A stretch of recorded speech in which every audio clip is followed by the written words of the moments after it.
Until now, forests are not reflected in the UNFCCC discussions in a manner that will be advantageous to helping to preserve these forests, create the incentives for those countries that have forests to preserve them.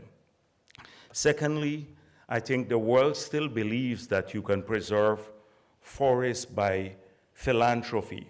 So when the leaders met in Glasgow, they had a declaration that many countries were urged to sign on to end deforestation by 2030. But no incentives were provided. The world believes that this could be achieved on the cheap. I believe you have to outcompete alternate use of the forest, because forests are living beings. People rely on them for livelihood. Countries rely on them for development.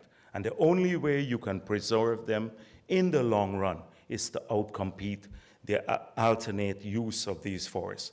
That means you have to create a system of incentives to do so. Developing countries are going to wait until they grow old and die, and if there were people, for adaptation money to come at scale through the global financial, the arrangements that we have. You saw the experience with loss and damage. A fund was created recently at the last COP, but no money allocated to the fund. And they have huge adaptation needs, but they're not getting money for it. And for them, if they don't adapt, there's no talk about sustainability, period. Forget MDGs, forget sustainable development goals.